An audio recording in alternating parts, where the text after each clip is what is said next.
কদিন ধরে দেখছি ছোট ভাইজানের নামে অনেকজন অনেক রকম পোস্ট করছে ফেসবুকে দেখছি।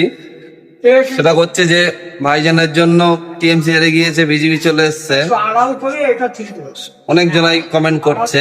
তো যারাই এগুলো দেখছি ফেসবুকে পোস্ট করছে, আমার তো মনে হচ্ছে তাই কাটমানি খাওয়া বন্ধ হয়ে গিয়েছে, চুরির টাকা খাওয়া বন্ধ হয়ে গিয়েছে, ওই জন্যই এরম করছে। মানে খাওয়া বন্ধ হয়ে গেছে, কি করবে এখন আর, এটাই করতে হবে। তা ভাইজানের জন্য যদি বিজেপি আসে, ভাইজান যেখানে যেখানে সিট দিয়েছে সেখানে সব টিএমসি জিতেছে। ভাইজানের জন্য কি করে আসে আপনারাই জানান, যে কি করে ভাইজানের জন্য বিজেপি আসে। ভাইজানের জন্য নসাদ করতে করতে পুরো রাজ্যটাই বিজেপির হাতে দিয়ে দিয়েছে দিদি। আর যাদের জ্বালা করছে তারা কাটমানি খাওয়া বন্ধ হয়ে গেছে, ওই জন্য গা জ্বালা করছে যে কাটমানি খাওয়া হচ্ছে না, কি করবে, সংসার চলবে কি করে, এই জন্যই তাদের গা জ্বালা করছে।